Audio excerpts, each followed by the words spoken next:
But I think when it comes to Damon and people in the industry, I don't think anybody wants to be in his crosshairs. Like we've all seen with Damon's treatment of Attorney Brown that he can be relentless. And if you're asking my position, I just don't think anybody wants to be bothered like that. Like, who wants Right. to wake up every day and then have Damon Dash with his followers attacking somebody over something that's so simple? So I simply put, I just don't think people want to be bothered.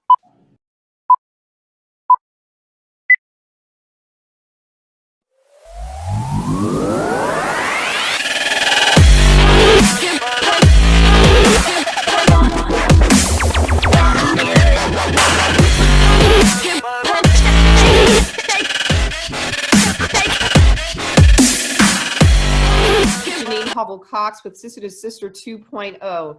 And today we are here with Edwina Brooks, who is the author of the best-selling 4-part book series Mafietta, and who recently won her lawsuit against Dame Dash on a copyright infringement case.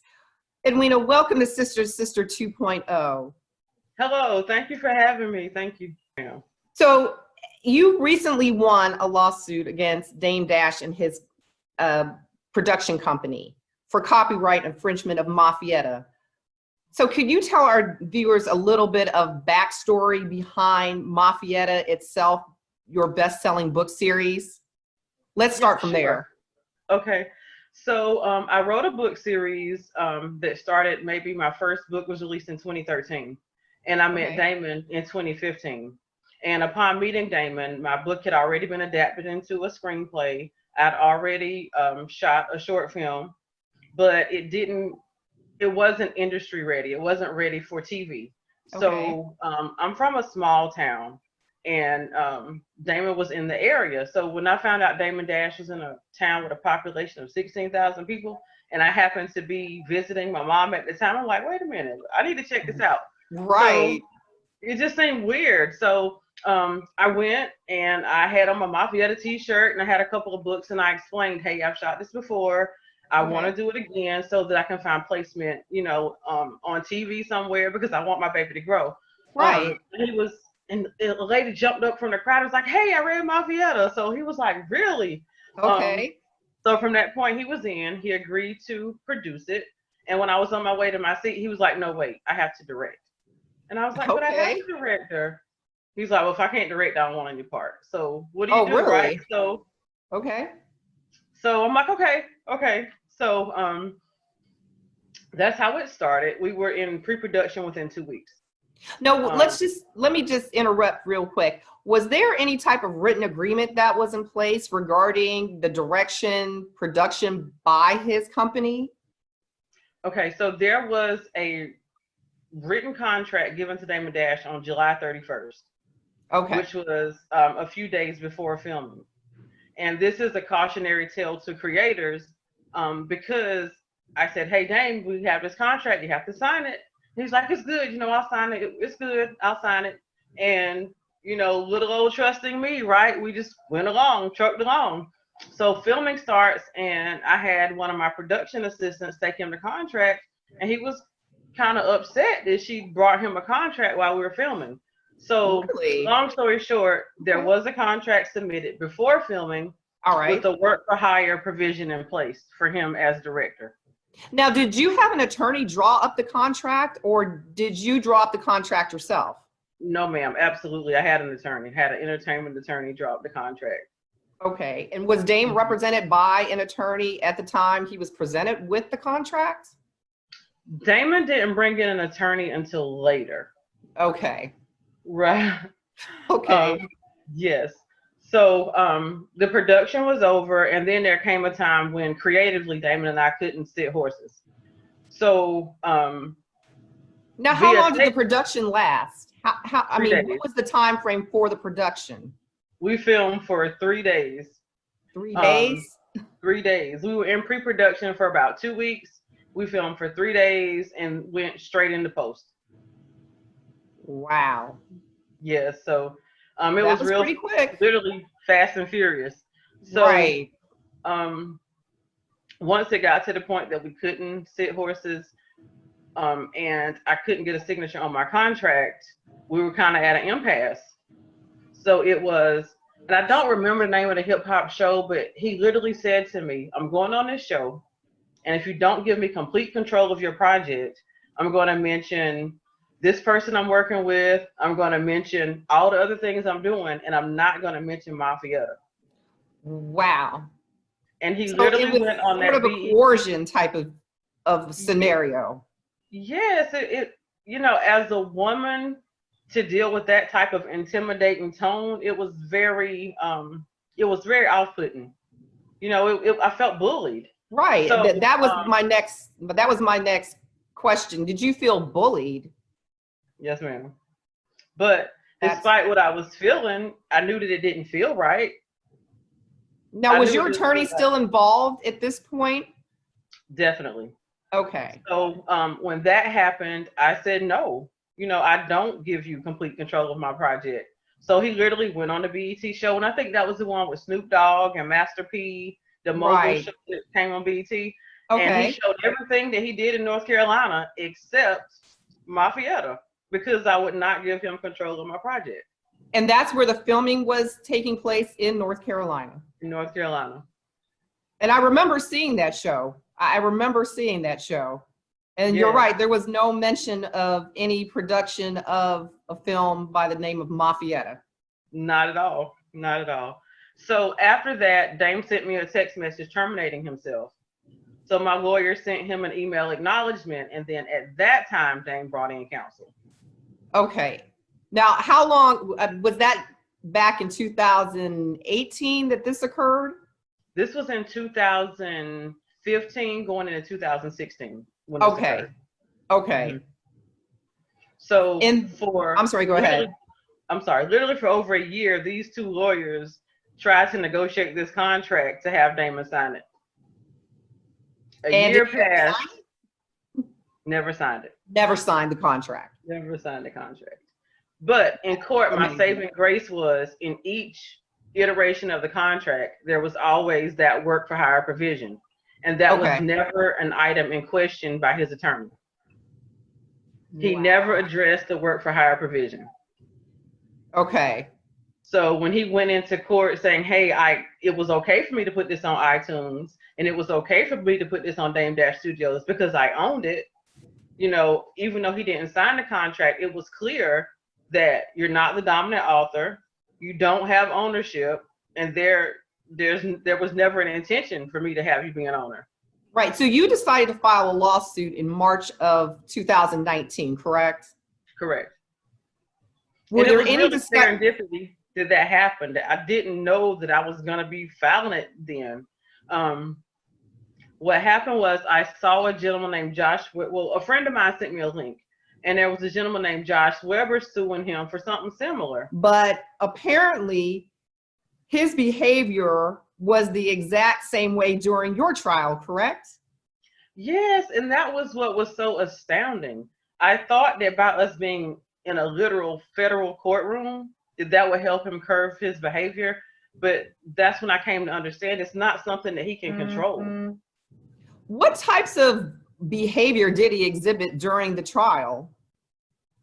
He called people. What was displayed during the deposition, but can you tell me firsthand what you witnessed during the trial?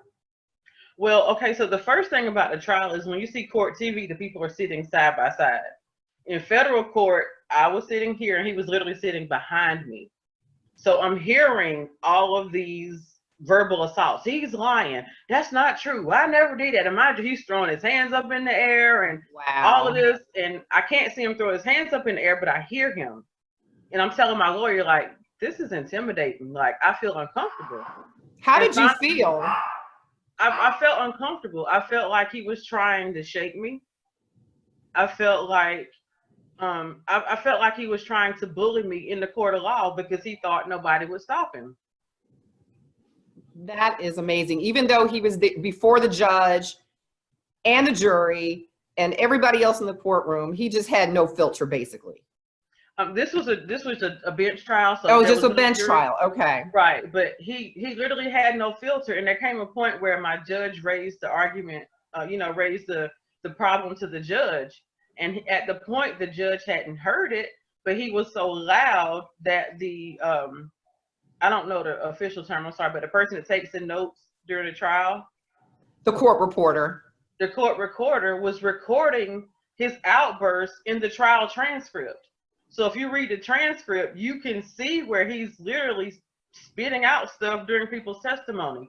So there came a point when the judge heard it and he got very upset. Like, and you his sit lawyer there like a wasn't bump on the there log and you don't say anything. His lawyer wasn't there, instructing his client not to have these outbursts, not to exhibit this type of behavior during the trial. His lawyer only said something to him once the judge instructed him to. I mean, it was obvious his lawyer had no control over him at all. But that's clear through the deposition, up to the trial. Right. No control. Well, that is amazing. Were you all involved in any type of depositions before your attorney filed your lawsuit in federal court in New York? No, I was not. No. Okay. So this basically, the lawsuit was filed, normal course of a lawsuit, and then you went straight to trial, basically.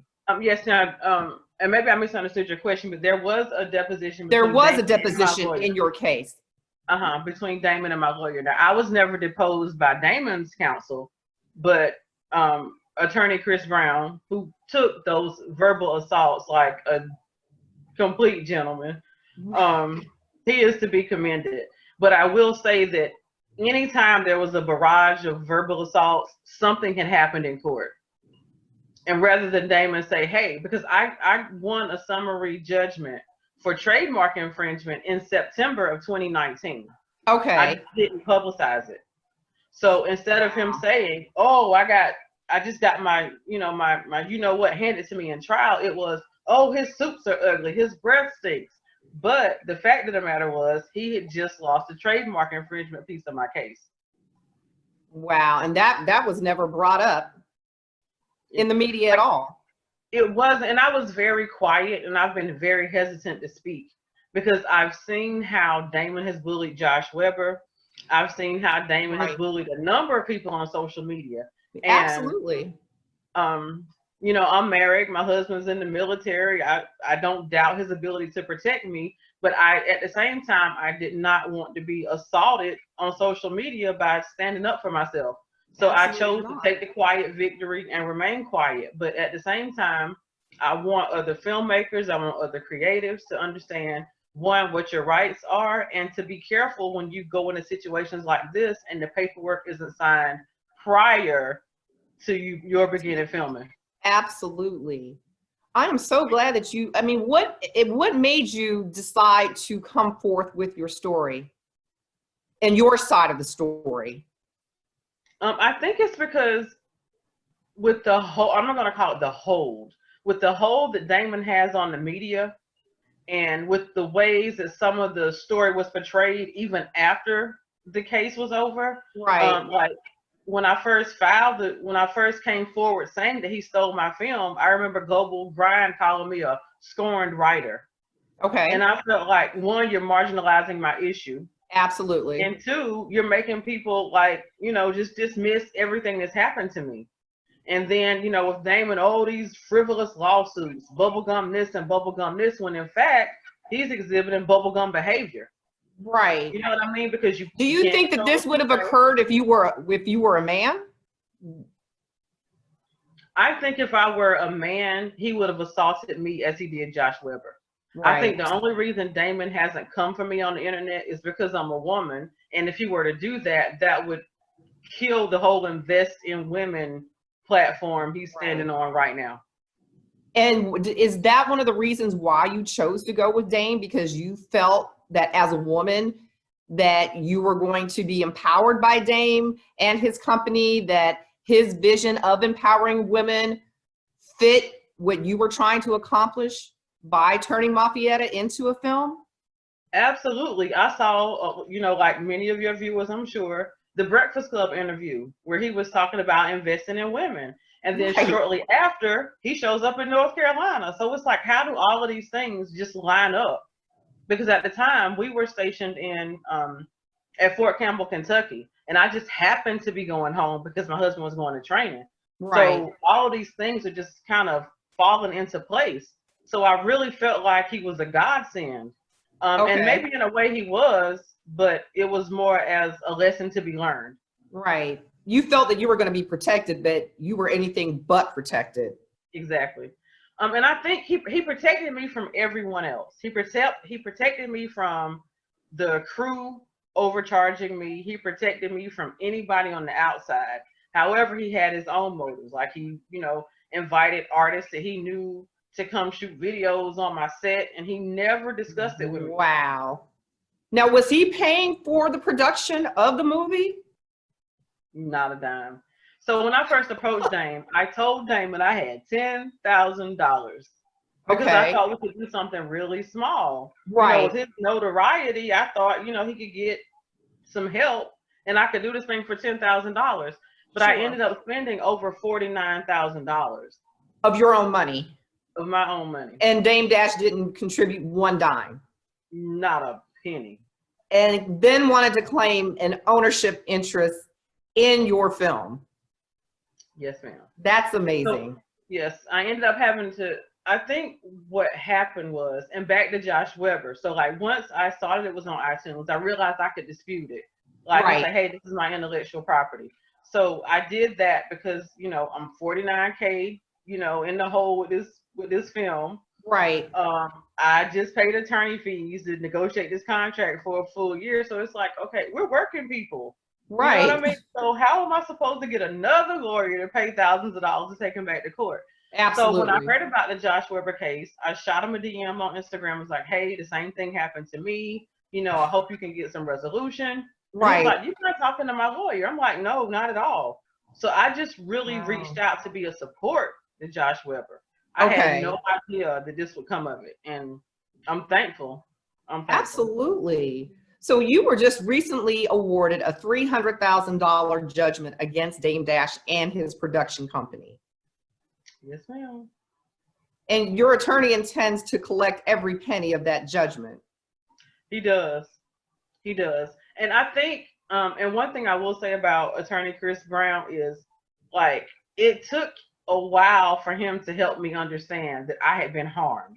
Absolutely. Because this entire process, I was like, oh my goodness, like, oh, Damon, poor thing, like, poor Tank, like the whole thing. It was like, I feel sorry for him. And it took, and I think it was the one conversation where I was going through my phone and I literally found a picture of Damon holding my son. Wow. So that's how close that you two have become over this period of time. And how did you feel that somebody who was basically involved in your life to that degree could turn on you the way he did? That's when it got real for me. That's when I was ready to act. That's when my feeling changed from poor Damon to wait a minute. You're going to hold my son and take food out of his mouth at the same time. And that's when it's like, wait a minute. My first, like, you only make certain vows in your life, right? One is to, like, the husband, and the second one is to God to take care of your child. Absolutely. Or however it falls. And I'm like, wait a minute. I'm not doing right by my child by not properly providing if I don't seek, the proper vindication or restitution for what's happened to me. Absolutely. And that picture of him literally holding my son. That was the trigger for you. That was it. That's an amazing story. So let's just backtrack for a second. Okay. Dame put what had become of the production of your movie. He actually put it up on a platform without your knowledge and permission, correct? Correct. When did you find out that he had done that? There's an actress that plays Dee in Mafia. Her name's Sadia McCrae. Great friend of mine now. She called and she was like, "Hey Dee," I said, "Hey Dee," that's how she talks to me. She was like, "Do you know that Damon put your film on Dame Dash Studios?" Wow. And I was like, "What?" Because at this point there was no communication between us except through our lawyers. Right. So I still think that's a conversation that should have been had between our lawyers. So I even subscribed. Like I paid $9.99 to see this myself. So you paid to see your movie on Dame Dash's platform that you never gave him permission to put there in the first place. I couldn't believe it. That is just unbelievable. I couldn't believe it. When you have some type of moral fiber, and I think one of the most challenging things for me is you expect the people that you deal with to have the same. Absolutely. So the fact that that happened, I had a hard time accepting that because who does that? So right. Once I saw it for myself, it's like, okay, how do I get this down? Like what happens from here? Right. And then when I found out, because it was on that platform, it carried over to iTunes. That's when I finally had a bit of a remedy, because I knew if I would have challenged it with iTunes, it would have to come down. Absolutely. And that's what happened. And that's when I realized he even lied to iTunes and went as far as to say he owned the production, he had a copyright for the piece. Wow. And it's like I'm from North Carolina. My uncle would always say, a lie don't care who tell it. Right. And that's what I kept hearing in my head, because you literally told these people you own this. And I just that's unbelievable. Trigger for like, this is the type of person you're dealing with. And then you never probably would have suspected that to come from a celebrity such as Dame Dash, who's worked with Jay-Z, had a company with Jay-Z, has been in the industry forever. That's probably the last thought that ever crossed your mind when you originally agreed to have him help you with your project. You're absolutely right. You're absolutely right. So most recently, like, because I want my story to be told, because like even in reading, like most recently, you just asked me about that, but in most recently in reading my story, even in TMZ, the article was so dismissive. Oh, Damon says he's going to appeal it. But you realize I don't think people understand what Damon is going to have to do to appeal this. And I don't think he's financially able. If he can't pay $2,400, how could he post the bond necessary to appeal this case? Right. So I don't think these media outlets are thinking through the things that they're putting out here. So because I want my story told, I decided to write a tell-all from my position. Okay. Because I think that's the only way that I'm going to be heard. Absolutely. And I commend you for doing that. I commend you for having the courage to tell your story, and especially to sharing your story with us on Sister to Sister 2.0. Like you said, you felt bullied, you felt used, you felt betrayed, all of these emotions. And you said at one point you felt scared to even come forth to tell your story because you didn't want to endure the bullying on social media that Dame has displayed in depositions that have gone viral on social media. Mm-hmm. So Edwina, I commend you for having the courage and the strength to come forward with your story. It's an important story and it needs to be heard. Like you said, by others who are out there trying to create content, books, movies, TV series, whatever. It's important for creators not to feel afraid to trust the people that are going to help turn their dreams and their visions into reality. So I commend you for coming forth with your story. Thank you for having me, and thank you for listening. Like, I felt for so long that people just didn't want to hear it. You know, like I literally met DJ Envy briefly, and I said, hey, you know, I just worked with Damon Dash and he stole my film. He literally said, you on your own with that one? And took the picture with me and kept going. So I'm like, nobody wants to hear me. And it just made me cower even further, you know, into this little hole.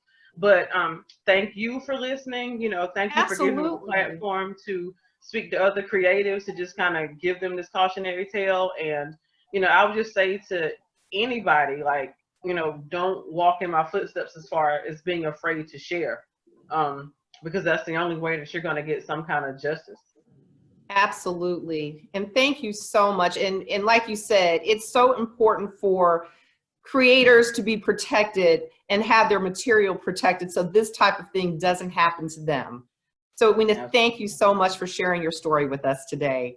And I pray that you continue to stay safe and blessed, you and your family. You too. Thank you. Thank you.